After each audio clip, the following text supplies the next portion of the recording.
Great, so in the previous videos I showed you real-life examples of 3 different sales copies. In this specific video I'm going to show you more sales copy, and we'll actually go through it, and I'll actually point out the headline, subheadline, and the other parts of the sales letter that we talked about earlier so that you can get a better view of things.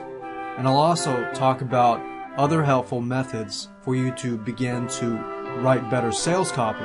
The one thing that I found that helped when I began to start out writing sales copy was a lot of people told me go to sales copy that are doing well, or even go to sales copy forums and find sales copy and print it out so that you can write on it. Get out another piece of paper and write on a sheet of paper and basically copy over headline, subheadline, and all that over it, because what you're doing is you're writing everything down, and by doing so it really helps your mind think, and it really helps your mind remember the different parts of a sales letter. And most sales letters, if you notice, are made up of parts, headlines, subheadlines, and all that, so they're actually very easy to write out. Here's an example that I'll be using. It's Edmund Lowe's Resale Rights Mastery page here. And you'll notice that at the top he has a sentence up here, a question. And then he has a headline here. It says, secure your instant access to a mammoth collection of constantly adding resale rights, private label rights, graphics, and more, and jumpstart your online marketing career starting this second. So if you notice here, he's using different types of headlines in here. He's sort of doing a cause and effect, sort of like what I talked to you about in the headline earlier. I said it tells you that you can secure instant access to a collection of this material, so you get this, but what does this stuff do? So he's addressing a feature or a product or service.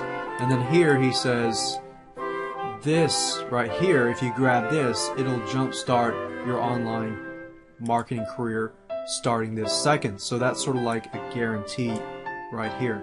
So just remember, when you're writing your headlines, make sure that you mix in different types of headlines into one big headline.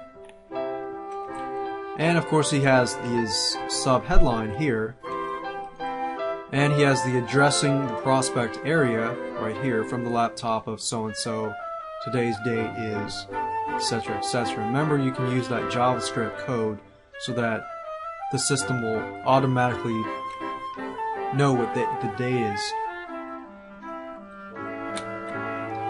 And then he addresses the prospect, and then after that he has the introduction here. So from this point onto here, that's the introduction. And he also uses proofs and screenshots, which I talked to you about earlier, up at the top, because what happens here is when people see that, they think, wow, okay, I want to know more. So where you put your proofs, your evidence, your screenshots, it really doesn't matter where you put it in any order. But as far as endorsements and testimonials, I like to put them at the top. But it's really up to you. You can test it out. You can even do split testing with the Google optimizer that I'll actually be showing you in the next video. So for a while you'll notice that he uses screenshots a lot.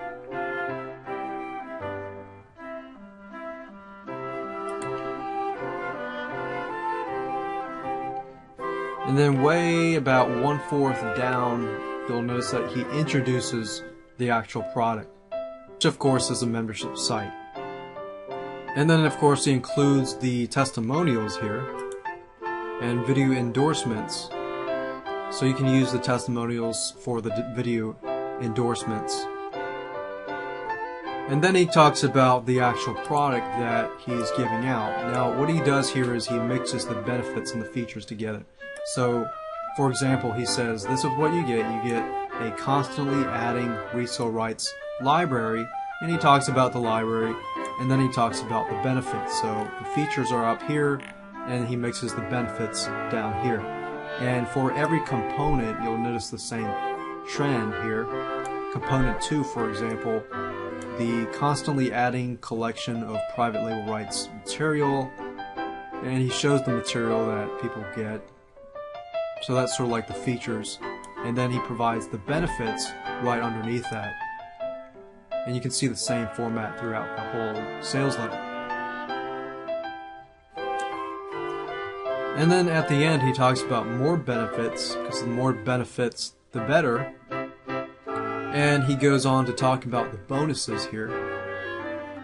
And he gives a 365-day guarantee, and I've read this somewhere, but if you put a guarantee that goes up to a year or even more, sometimes people will buy into that, and that increases your conversion rate extremely high. So it's a risk to take, because you might have people who a year later say, I want a guarantee, I want that refund back.